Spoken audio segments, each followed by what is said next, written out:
Today on the Videomaker podcast, Chris and I talk all about the most exciting announcements that would have happened at NAB this year. Most notably, we talk about the C300 Mark III, the Fujifilm XT-4, the Edelkrone jibONE, and the Eos R5. But before we get started, just want to remind you, if you've been listening to the podcast and you enjoy it, we would love it if you went to iTunes and gave us a 5-star review. We learned actually you don't have to type a review, you just have to click the 5-star button. And it's really, really helpful for a podcast like ours. So with all that, let's get started.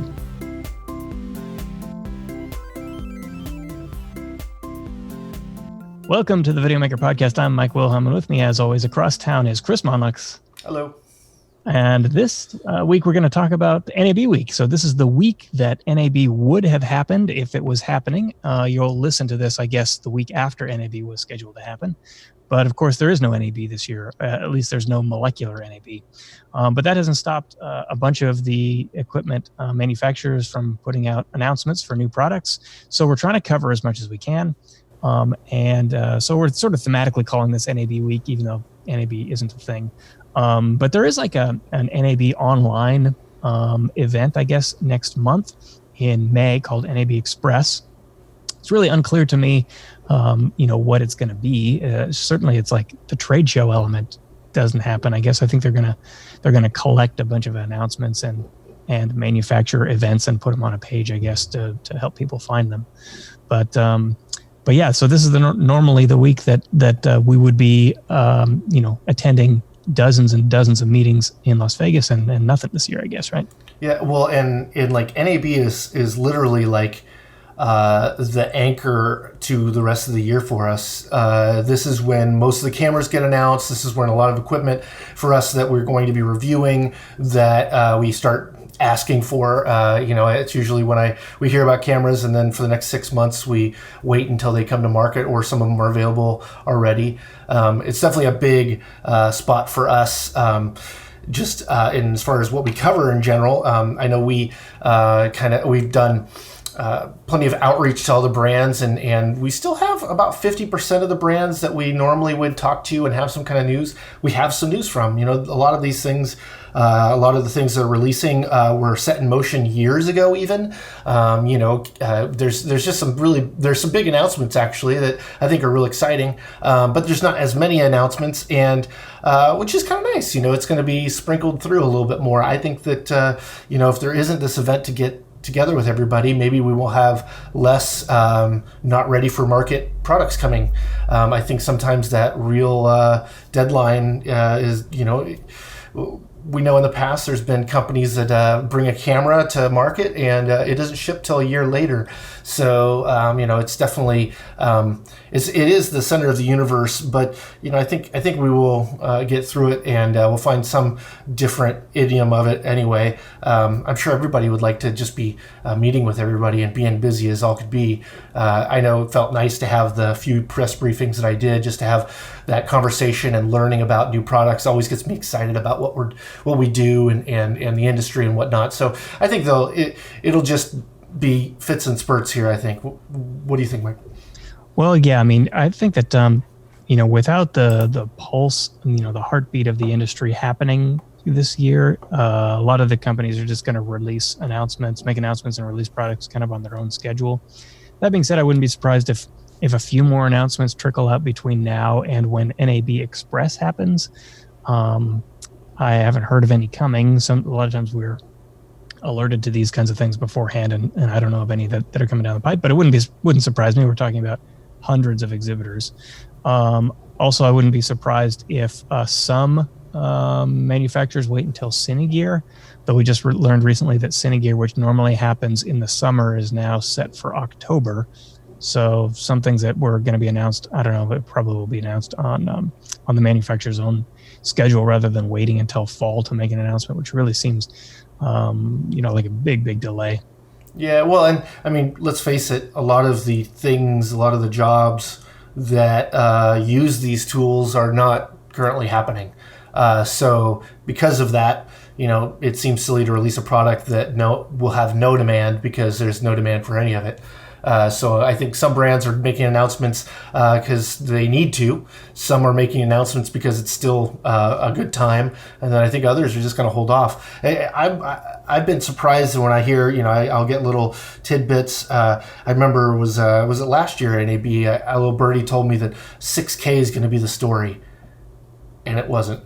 And so I think that some things are going to come to market and then they don't. I'd be so interested to know if cameras or what kind of amount of products get all the way to the point where they're like, okay, we're going to announce it, they're doing all this stuff, and then like, oh no, we're not going to tell anybody about that, and then just completely dry up and go away. Like from not necessarily the vaporware that we see like a lot more at CES from like startups, but like companies that are bringing things to market and they just like, oh, they either got beat by another brand bringing it to market first, or by the time it got to that point, it wasn't what they wanted to release. I don't know. It'd be curious for sure. Yeah, a lot of productions are shut down now. Most productions, maybe all productions for, major television and film. But I think that there's some hope that this virus will subside for the summer and maybe come back in the fall, in which case you'd imagine there would be lots of productions had in the summer to try to like take advantage of this potential window. Maybe that's hopeful, wishful thinking, but it seems like if that's a possibility, that it would still make sense to announce and release equipment now to prepare for maybe a busier than usual summer. Yeah. Actually, on a weird note, it was. I read an article that was talking about that this is going to create a class system, those that have had it and those have not. Yeah. And that those that have had it can go back to work.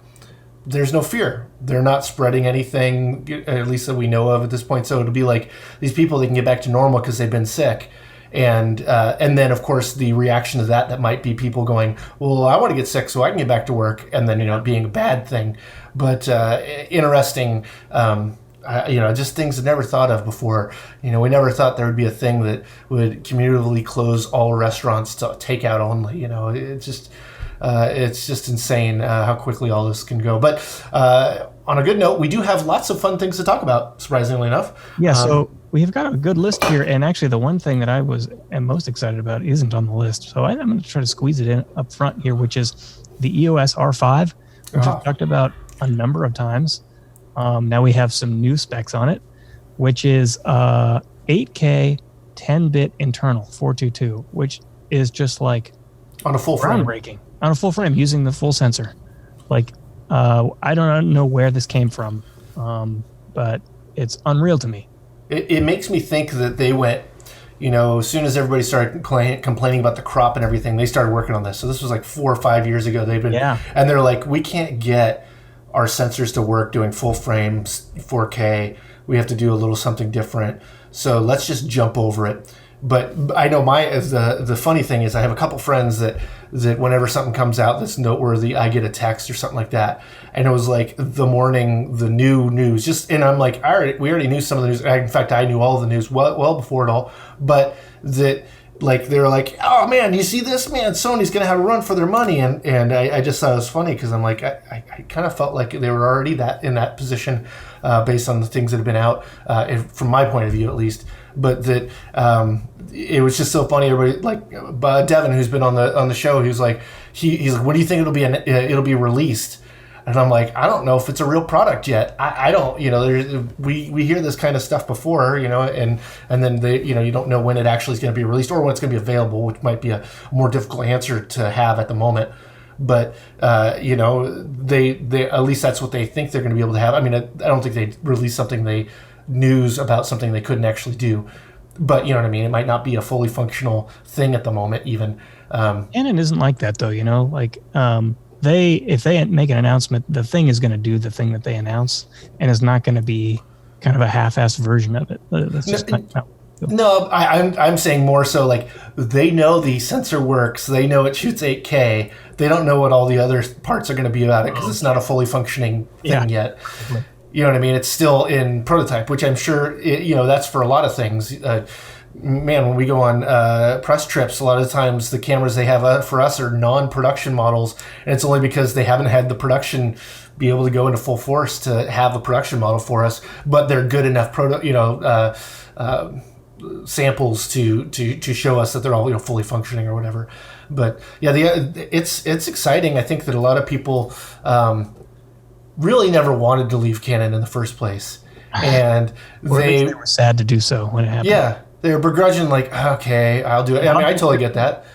Well, because the thing is you get there are parts of it that aren't the crop of the sensor, or aren't the whatever thing you had a gripe about that made you jump ship, that other manufacturers don't do well. The color science on Canons are always so beautiful, and I love the feel of all their lenses, and they do menus usually pretty well, and they make a pretty good overall camera, and everybody's just getting caught up on this crop factor thing, which, given you're paying extra money for a crop factor or a full frame sensor camera and a full frame lens, which I think is more importantly the added cost.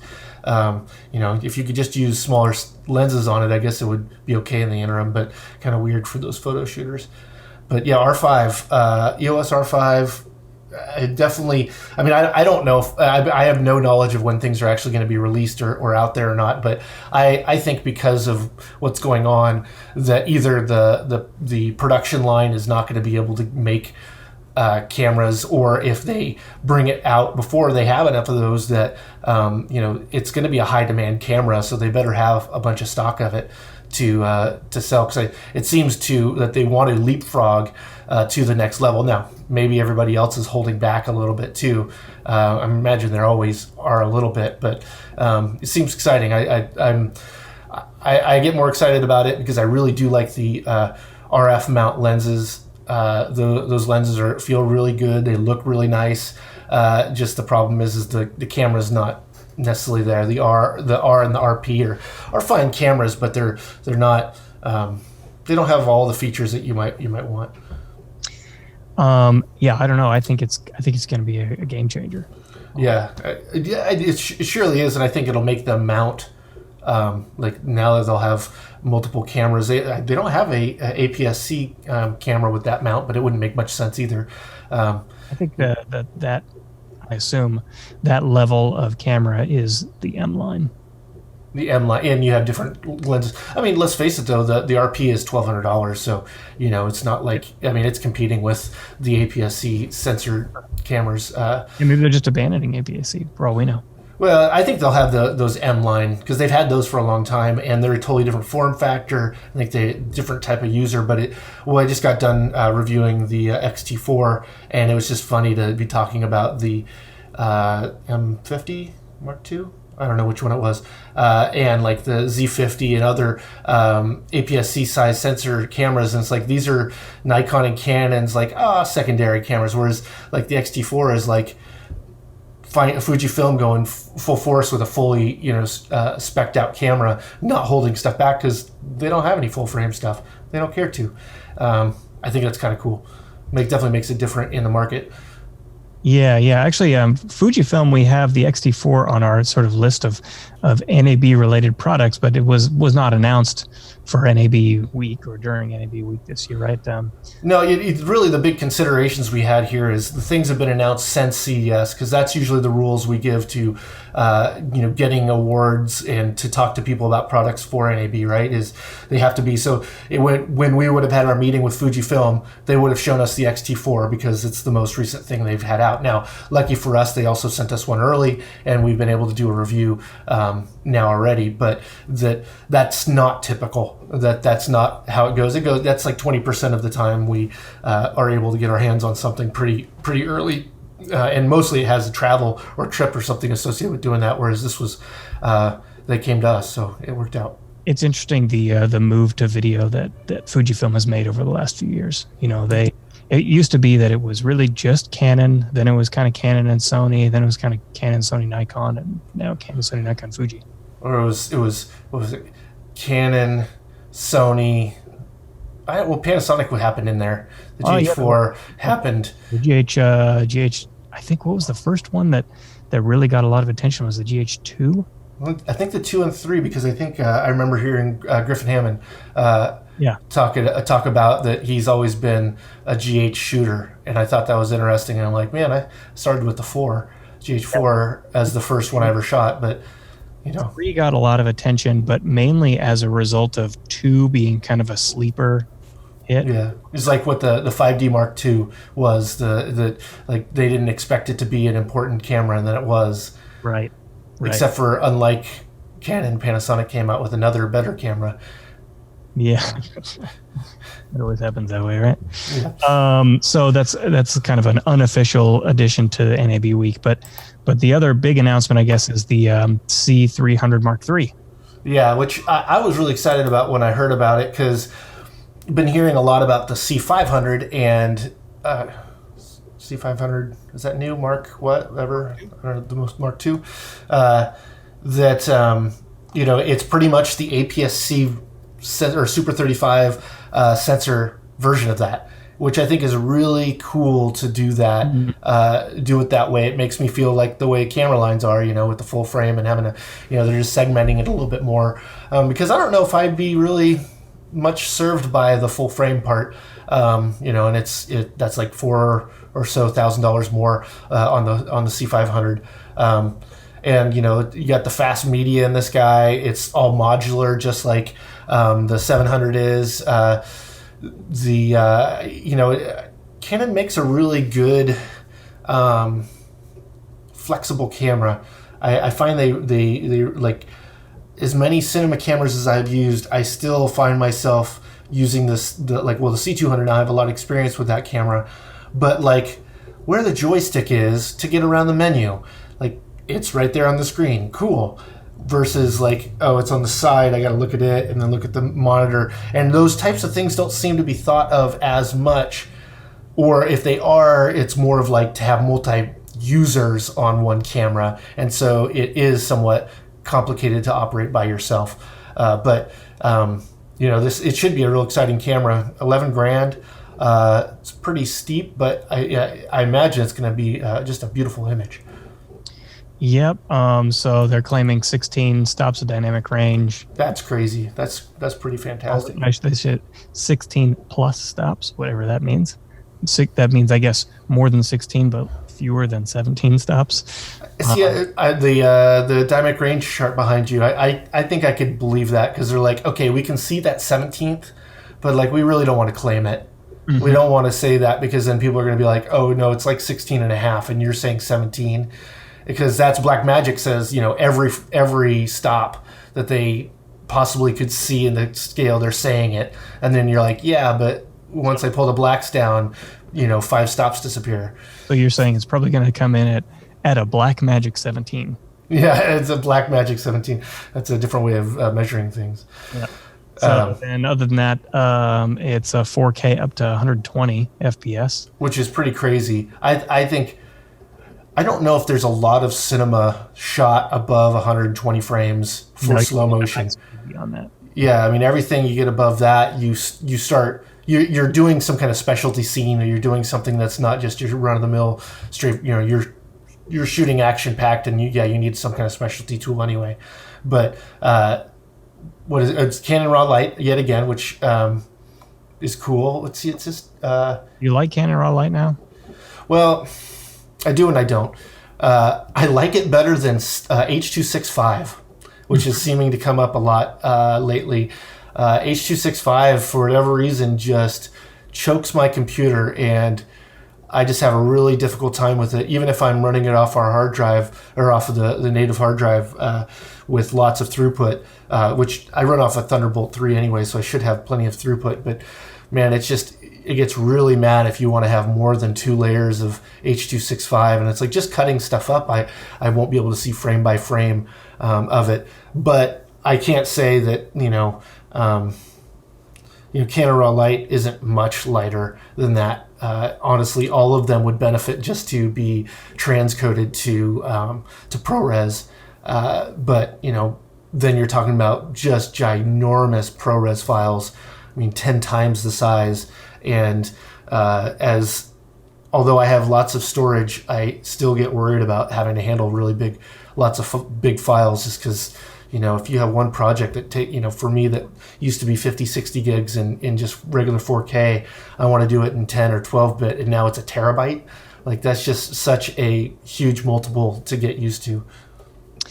Yeah, for sure. I mean, you got a lot of storage, but it's still a finite amount of storage, I guess, right? Yeah, it's not never ending, which that'd be good. I'd like never ending. I wouldn't see if I had never ending storage that was offsite. That wouldn't help me, because we're dealing with such big files and it takes so much to put stuff up to the cloud and everything. So if I had unlimited local storage, yeah, that's what I want.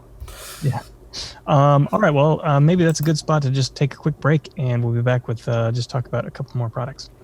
For years, Videomaker has been producing quality video training to help you take your video skills to the next level. Now you can access it all from a Videomaker Plus account. We've got courses covering everything from learning how to navigate your camera with our course on camera controls and settings, to learning about color grading, or even how to start a video business. Videomaker Plus has something for you. The Videomaker library is split into 4 levels. If you're just starting, try our inexpensive starter level membership, which gets you access to essential video training and a digital subscription to Videomaker magazine. For the most professional training, go all the way up to our professional tier membership, which gives you access to our entire library of training, which covers advanced concepts like running a video business or becoming a documentary filmmaker. Plus, the professional tier is the only membership with access to our popular webinar recordings. Plus, right now, for a limited time, you can get the professional tier of Videomaker Plus for the price of the creative tier. That's $100 savings. Sign up at videomaker.com/spring deal. That's videomaker.com/spring deal. Okay, we're back. So obviously we're not going to get through everything that was announced this week. So let's just get to the more interesting stuff. Edelkrone has a new product. The jibONE. Yeah. Do you remember the name of the one that they showed us a few years ago? But it was a little bit different than this. But the jibONE is in essence a fully motorized jib. Yeah. Right? It's a motion controlled jib. Pretty rad, and it of course works with all their other tools and stuff, but like it by itself is $1,200, which, for me, I usually wince at the idea of a jib, usually because it takes another person and you want to have a relationship if you're shooting in that way, or just the idea that it's far much more work to bring out a jib, get the shot, than it is to like bring out a motorized gimbal or a drone and get the same exact shot. So I usually go, no, I'm not interested. But this thing's pretty cool. We kind of hemmed and hawed about it until we kind of saw it, and it's like you can have a motorized jib with a robotic pan, tilt, zoom, and follow focus, all where you can go from point to point. That's crazy. It's it's like another addition to their pretty modular system of motion control, right? Yeah, exactly. And they always do such incredibly beautifully engineered products. They always look really nice. As you can see as we can see on the images of it, like it takes the LPE6 batteries, like everything does. So it's like if you're a Canon shooter, you just like awesome. You're going to have plenty of extra batteries to have in a pinch. It's just really cool to be able to think of keyframing a full jib shot with robotic head. Like, that's cool. I mean, you could set this up, and this might as well be a full robotic arm, right? That's moving everything around. You could act in the scene that you're directing in and DPing in, because it could be all fully automated if you hit your marks and all the rest. I mean, it'd be difficult, but that's pretty crazy to think of at that kind of level of production. You remember that product that came out years ago, the one-man crew? Oh, yeah. Yeah, the one-man crew. That was Red Rock Micro, right? Yeah, exactly. So the big thing about that was that you set it up, and then it just like slides back and forth, slides on an arc so that it stays in focus the whole time. And you set it up and you set it on a loop, and it just goes back and forth. And actually, we had the same thing with the Rhino. What's the whole system called? That Rhino system? Do you remember? I have it right here. It's the Arc 2 is one I have right now. So same thing. It slides back and forth. You set it on a loop, slides back and forth, smooths the motion out. This is kind of like the same thing, only jib form, right?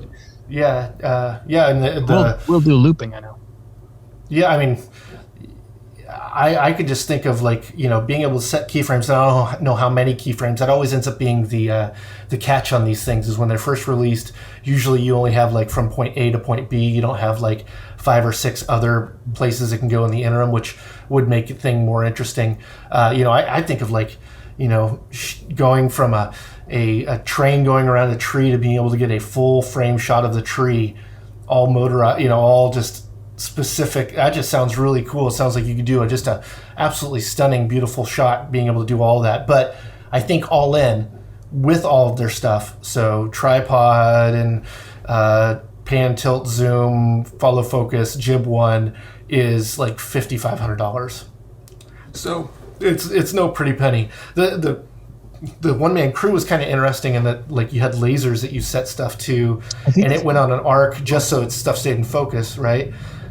Whereas, like, this has a follow focus, the arc too, so you just change your focal point so it changes over time. Yeah. Instead of it going over an arc. You said the jibONE looked like it had lasers too. With the laser too. I mean, the laser might be for one of the other elements. I don't know if it's part, for the jib.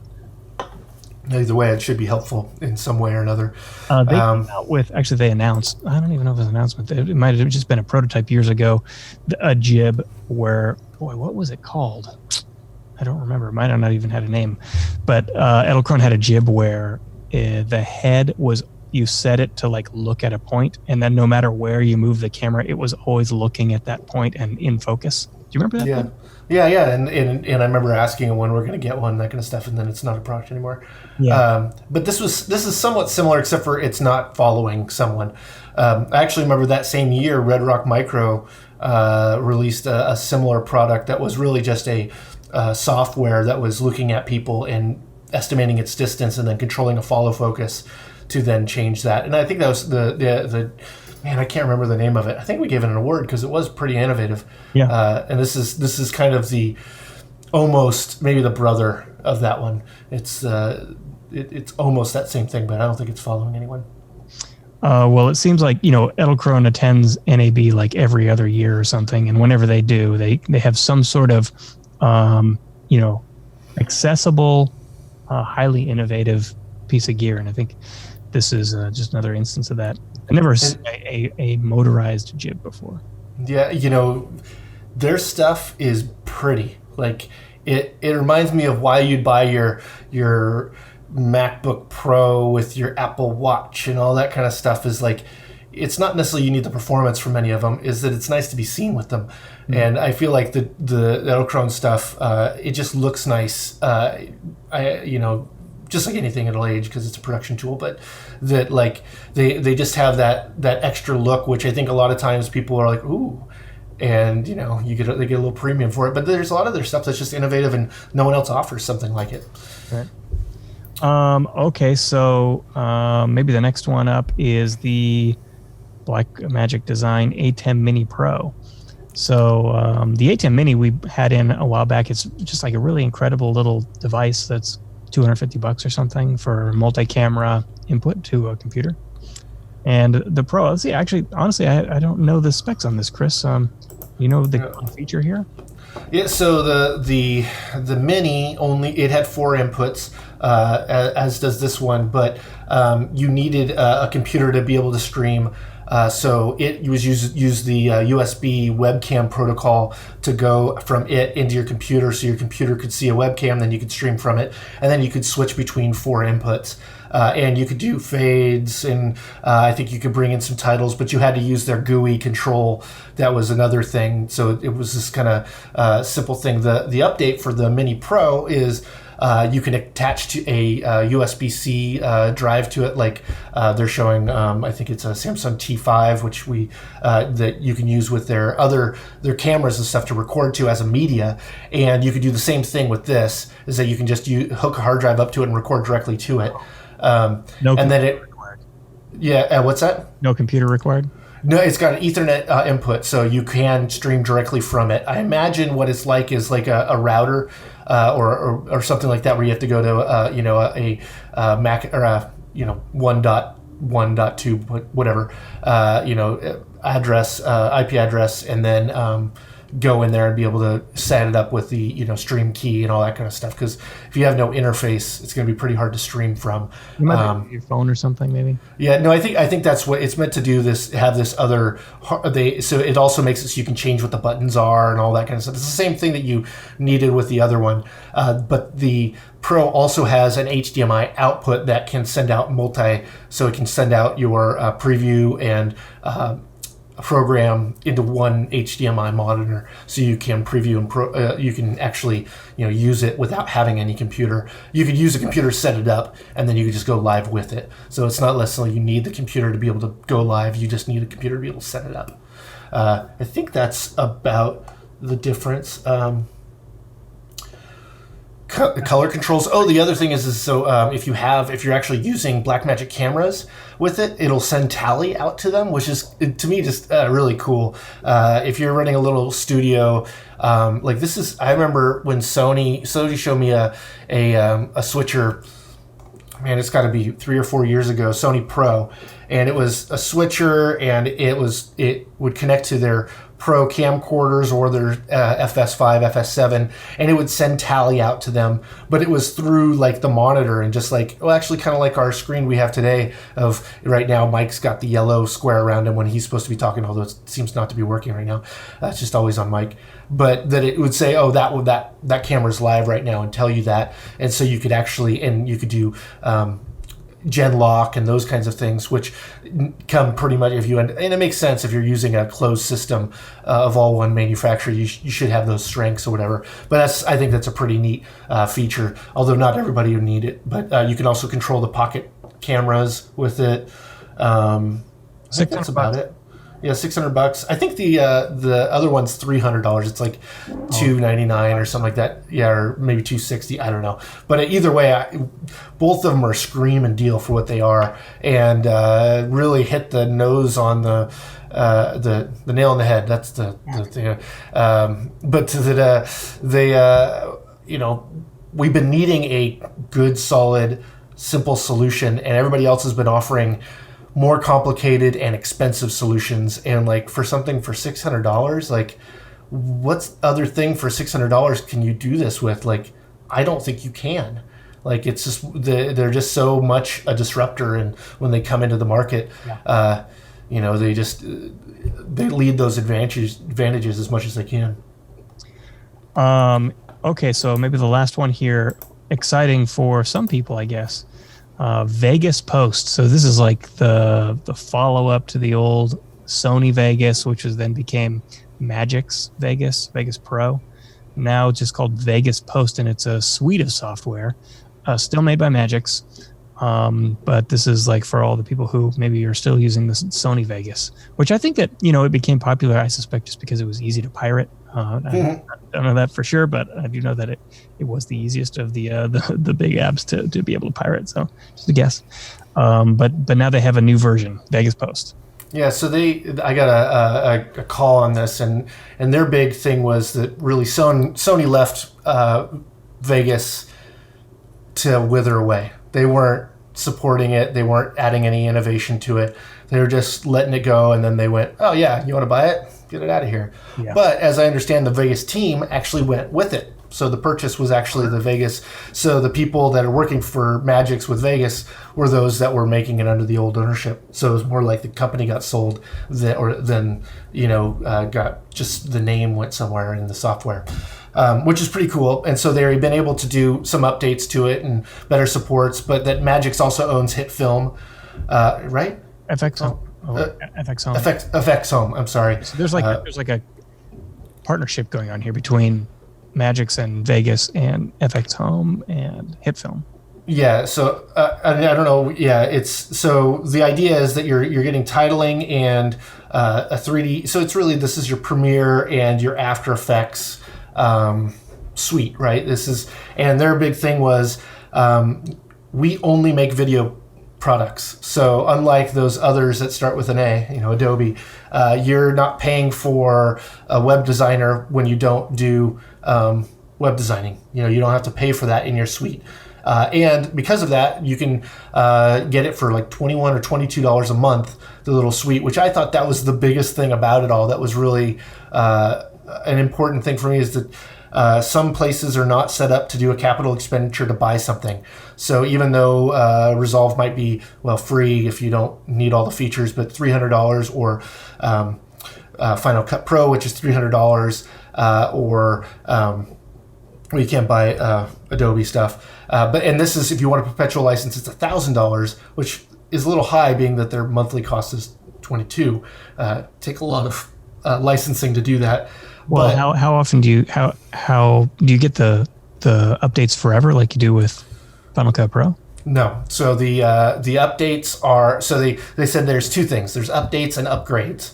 So updates are, you might get a new feature from here to there, but it's mostly just making sure compatibility and things are working. You're working out bugs. They're doing those kinds of bug fixes and small things that happen. The upgrades are usually very definitive things that you're getting for the money, is how they put it. And so I was like, well, I'm like, but the updates that like say Apple's done to Final Cut Pro have in their support been more important, being that they can support higher resolutions and that kind of thing, but they haven't done groundbreaking changes or upgrades to the program. They've just made it stable and work and continue to go or whatever. So I get that. And then just the big thing is that it's only a video product. So you're paying $20, which is, or $22, which is less than half of what you'd be paying for the Adobe suite. And you wouldn't need to be paying for, whatever program you don't actually use in the suite. I think if they just made a Photoshop-like product, then I could get into it a little bit more. And it doesn't have an audio suite currently, so that's the other thing for me that would be missing. But that's because it's important to me. Most could handle just having doing their audio editing in their sequencer. I like to dig a little deeper if I can. Yeah, so Adobe used to have a thing where it was like they had a bundle of the video apps. Man, I wish they still had that, because you can now get for $20 a month, just Premiere. Yeah. But anything beyond that, if you want Premiere and After Effects, then it's $40 a month, I guess. Yeah. You might as well get the whole dang thing. Yeah, exactly. And that's I wish they had like a pick 3 or some kind of bundle type of thing you could do. And so they totally did that for a little while, I think. And then when you get just one program by itself, it's not really all that worth it either. So I don't know. Adobe is honestly, their programs have been crashing like crazy on me lately. I don't know if it's Adobe or if it's Apple doing their OS, or it's a mix of the two. But I've been just fighting crashes of not only my computer but also the programs. And I've been dealing with this for, the Premiere crashing 6 months or so, or more, of having quite a bit of issues. But of course, am I spending a lot of time trying to fix it or not? Not necessarily. And like I said before, I'm using a bunch of H.265 files that my computer gets so mad at me for even loading onto the computer. So you're not going to cross over to the dark side and start using Final Cut? Honestly, if I could be as fast as I normally am, I would. Just because some time to learn, Yeah, well, I think I have After Effects these days. Oh, not very often at all. In fact, the workflow I use with After Effects would work just fine with Final Cut or Resolve or any of that stuff I so needed to. What's that? You'd use Resolve. You got to spend a few weeks learning, Yeah, well, I mean, let's face it. I do cuts. I'm not doing like crazy, big edits. They are big, but they're simple in that way. And then if I make graphic pages, if it's in the program, in another program, whatever, and bring it in, all I'm doing is sequencing with those things. So I think all those I could do sequencing just fine with. In Final Cut, I got pretty proficient at when I was doing the course for it. I mean, I've created that full course using Final Cut, but then I didn't. After I was done with that, I went back to Premiere. I feel like we need to start a movement here. I'm on Adobe's pricing page here, and you can get Photoshop and Lightroom together in a bundle, just the two of those, for $10 a month. I feel like we should demand that Adobe do the same thing with Premiere and After Effects. Premiere, After Effects, and Audition. Well, I need Media Encoder. I kind of feel like Media Encoder is part of those programs. Yeah, a bridge I kind of use, but if I just had that, and which is pretty much what the like CS suites were, if you got them in those bundles, like that would cover everything I need. Photoshop is pretty nice to have. I mean, having access to all of them is neat, but yeah, I mean, I just had to uninstall and reinstall all the programs because Adobe was telling me my software was not real, even though I downloaded it from them and reinstalled it twice. And then they finally had to fix it themselves. That I'm like, oh, I had like 6 programs that I was like, oh, maybe I'll have Illustrator on here. Maybe I'll have, what's the one that Susan uses a lot? InCopy, InDesign. InCopy. I'll have InCopy in here. Just maybe they'll ask me to do something and I can learn InCopy. I don't know. I'd have it on, and it's like, no, I'm not installing that unless someone will ask me they need it at this point. The warnings were very annoying. It was like every 5 minutes, a pop-up going in front of my work, and even if I moved it off the screen, another one would come up 5 minutes later. It was just like, I have real software here, and I asked them multiple times, who do I send my bill to? And I wish they would have given me an address because I would have sent a bill. Or their offices. Yeah. Well, they could send us money anyway. As soon as the physical distancing ends and this virus is gone, I say we organize a protest. We go out, we make some signs outside of the Adobe office, bundle, Premiere, and After Effects. Do that, and then try to get some YouTubers in the area just to come and film it and do a vlog from it, so they can get picked up and just like seem like a big story. We need a hashtag. We need a chant. We can put together some signs pretty easily. We need one barrier and one angle. That's all we need. We don't need to we don't need to be a big group. We can just look like a big group. Yeah. When Schwarzenegger was running for governor, he came to Chico, and I went there just to see the hubbub. Not to protest or anything, but it was and it was really funny because like all of a sudden he showed up and he went inside the building, no big deal. Then when he was leaving, all of a sudden all these people showed up with signs that were like, "We love you," and a barricade showed up, and then all of a sudden the camera news TV was there shooting him, shaking hands with those people, but not with all the protest. And there was 100 protesters outside of the building yelling at him, and then he got into his car and left. So it looked like he just had a really successful time in Chico, whereas like the majority of the people that were there to tell him to go away. It was really, I was like, man, that's exactly how they do it, and everybody does it. This isn't like just this is every politician that is. Needs they want to fake their support if they don't have it. I wonder how many people it would take in front of the Adobe offices with picketing with signs to fix the crashes or bundle the video apps before they would cave. Like, well, what leverage are we other than like the bad press? Well, yeah, exactly. If they pull our licenses, is what they do, and those banners that people are looking at above us, those will probably disappear too. Well, we'll see. I guess maybe they'll have these issues resolved now that we've recorded this podcast. It'll take. Yeah. Well, that's the thing is like that was one of the things I was looking forward to at NAB. I'm like, okay, I'll meet with Adobe and go, give me a phone number of someone's secret that I can call that will help me fix my stuff because I'm press and I'm special.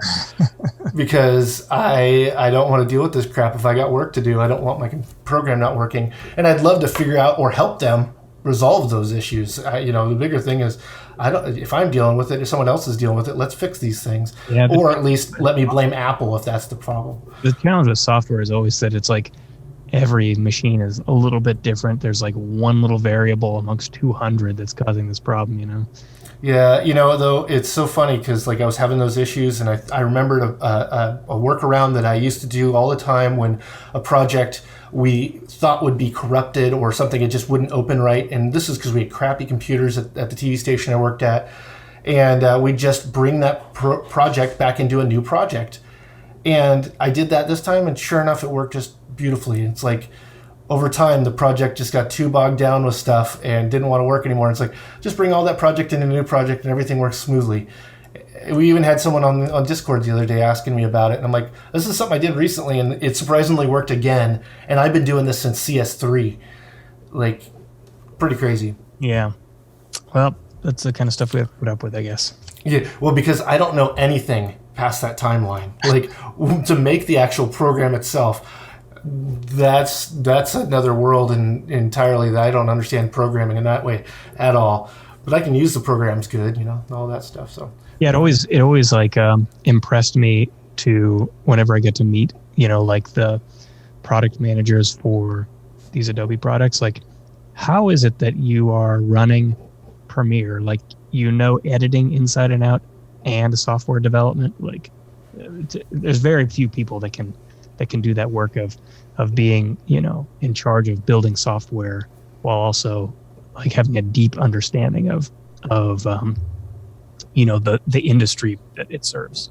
Yeah, it makes me think of like video game production, of like things have to work and they have to be enjoyable, and then they also have to be pretty. And it's like, man, that sounds like a really high bar there to try to achieve. And I imagine that's why there's a lot of games that fail, but that it's not an easy feat to do it, for sure. That's why they have skyscrapers, I guess. Yeah, people to do that stuff. Not to jump off of when they're not successful. Okay, so let's see. Maybe we should call it there, eh? Yeah, sounds good. Okay, thanks everyone for watching or listening. We'll see. Yeah. Again, if you enjoyed the podcast, we'd love it if you went over to iTunes and gave us a 5-star review. It's really, really helpful for podcasts like ours to get off the ground. For Chris Monlux and everyone here at Videomaker, I'm Mike Wilhelm, and you've been listening to the Videomaker podcast. We'll catch you next time.